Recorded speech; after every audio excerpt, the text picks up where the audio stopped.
이스라엘과 이란 전쟁을 보면서 모두들 느끼시겠지만 또 한미 동맹의 중요성이 더욱 부각되는 것 아닌가 생각이 됩니다. 어떻게 보십니까? 한미 동맹 문제에 대해서는. 한미 동맹은 제가 정치를 배운 김대중 대통령 이후에 우리 나라의 진보 보수를 떠나서 대한민국 정치와 외교의 기본 축이죠. 그렇기 때문에 그 축의 역할을 부정하는 사람은 아무도, 특히 정치권에는 없을 것이라고 봅니다. 저는 매우 중요하게 생각하고, 저 개인적으로는 또 현재 한미동맹에 대한 중시뿐만 아니라 트럼프 행정부에 깊이 관계가 있는 분들과도 계속 관계를 깊이 하려고 노력을 해온 편이기 때문에 앞으로 더 그런 대목에서 역할을 할 수 있으면 해야 되겠다 생각하고, 특히나 지금 국제 질서가 재편되고 있는 상황이어서 과거에 비해서 안보뿐만 아니라 원래도 그랬지만 안보, 경제, 정치, 문화 모든 면에서 한미동맹의 더욱 정립, 더욱 강화가 필요한 시점이 아닌가 이렇게 생각합니다. 네. 그래도 국민들이나 언론에서는 우리 후보자께서 과거에 있었던 미 문화원 사건의 배후 조종자로서 실형 선고를 받았던 점, 네. 또 이로 인해서 미국 비자 발급이 거부됐다는 점, 이런 걸 들어서 반미주의자 아니냐 이렇게 얘기를 하시는데 언론에 보니까 그건 아니다 이렇게 해명을 하셨던데 확실하게 얘기해 주시기 바랍니다. 반미주의자입니까? 지금 국민의힘에서 활동하고 계시는 하문경 위원장께서 그때 거기에 들어가셨고, 저는 당시 학생회장으로서 밖에 있었습니다. 근데 얼마 전에 어떤 기사를 보면서 하문경 위원장이 들어간 사람의 입장에서도 그것은 반미가 아니고 광주 민주화운동의 문제를 제기한 것이다 이렇게 말씀하신 것을 봤습니다. 그때도 제가 항소유서에 쓸 때 미국의 민주주의에 대한 역할을 강조하고 대한민국의 자유민주주의의 성격에 대해서 썼던 기억이 납니다. 네. 미국과의 관계를 굉장히 중시하고, 제가 아까 칭화대 말씀 나왔지만은 미국에서 2번 유학을 했습니다. 학교는 3 군데를 다녔고요. 콜롬비아, 하버드, 또 러커스에서 이렇게 석사, 박사를 했는데요. 제가 미국에 대해서 제일 높게 평가하는 대목은 미국의 헌법, 그리고 그 정신을 반영한 형사소송법, 이런 것들을 높게 평가하게 됐습니다. 그래서 그런 부분을 중시하면서 한미 관계에 있어서도 더욱더 더 강화된 발전된 모습이 되도록 제가 할 수 있는 한 최대한 노력을 하겠습니다. 네. 당시 삼민투의 중심으로 해서 미문화원을 점령한 것으로 알고 있는데 그때 주장했던 것이 우리 한국은 미국의 식민지다. 또 광주 사태에 대해서는 미국에서 책임이 있다.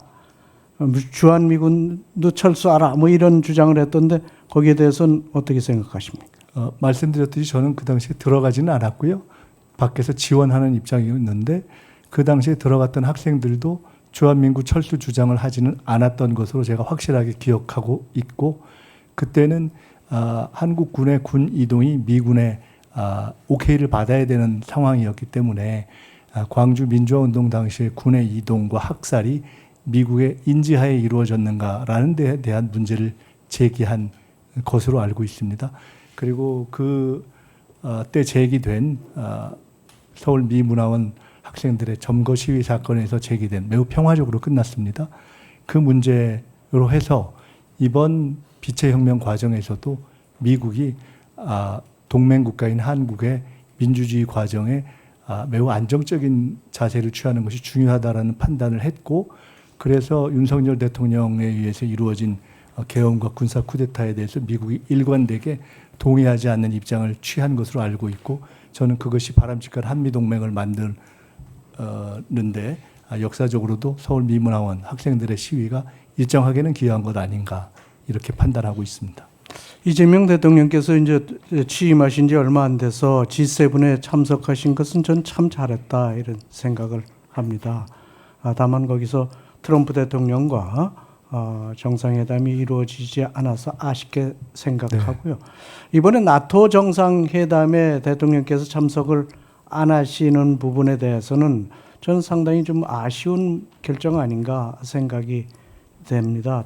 또 요즘 언론에 나오는 거 보면 트럼프 대통령이 IP호와 특별 회의를 한다 뭐 이런 게 일본 언론에 나왔던데 만약 그렇게 되면 우리 대통령 빼고 나머지 3개국 대통령 3개국 정상과 이렇게 회의가 이루어지는 모습은 상당히 좀 안 좋은 모습 아닌가 생각이 되는데요. 이 나토 정상회의에 대통령께서 참석을 안 하신 부분 저는 뭐 재고의 여지는 없는지 한번 말씀을 좀 듣고 싶습니다. 존경하는 이 위원장님 말씀처럼 G7과 나토는 여러 가지 외교안보 전문가들의 찬반 양론에도 불구하고 대통령께서 참석하는 것이 좋겠다라는 판단을 하셔서 G7에는 가셨고 나토도 긍정적으로 검토를 하시다가 안 간 것으로 알고 있는데요.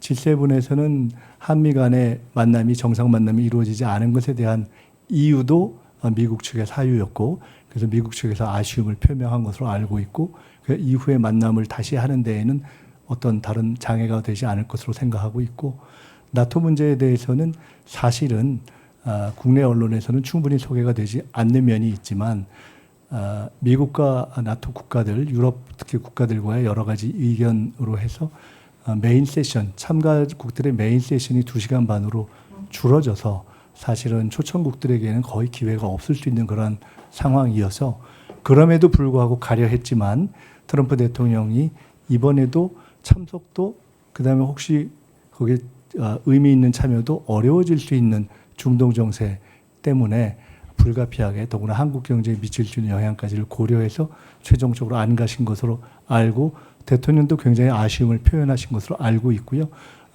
결론적으로 일본도 여러 가지 이유를 들면서 한국의 판단까지를 존중한다라는 이례적인 표현과 함께 참석을 안 했기 때문에 일부에서 우려하듯이 이것이 한국 외교나 이재명 정부의 외교 방향이 미국 반미 또는 친중 그런 어떤 외교에 있을 우려가 되는 것이 아니냐라고 우려하시는 것은 과도할 수 있는 것이어서 그것은 이재명 대통령께서 G7에서 보여주신 그러한 폭넓은 외교 입장을 이해해 주시면 될 것 같다. 그래서 지금 위원장님이 말씀해 주신 걸 충분히 감안해서 제가 혹시 정식으로 일하게 되면 대통령께도 꼭 말씀을 드리겠습니다. 일부에서 우려하는 중러 눈치 보기 때문에 그런 것은 아니다 이런 말씀이시네요. 네, 일본의 이시바 총리가 그래서 결정을 그렇게 하지는 않았을 것이라는 저희의 상식적 판단에 기초해 본다면 그것은 근거 없는 비판이 되겠다 이렇게 생각합니다. 잘 알겠습니다. 트럼프 대통령과 이제 관세 협상 시한이 얼마 남지 않았습니다. 그래서 빨리 정상회담 같은 것들이 있든지 대통령의 미국 방문이라든지 또는 다른 데서라도 좀 회담 같은 게 좀 있어야 그런 것들이 좀 더 조율되고 하지 않을까 생각이 되는데요. 이런 부분에 대해서 좀 더 관심을 가져주시기 바랍니다. 네, 여야를 넘어 국회 차원의 응원과 협력이 꼭 필요하다고 보고요. 그런 부분에 기초해서 그런 방향으로 가도록 저희도 최선을 다하겠습니다.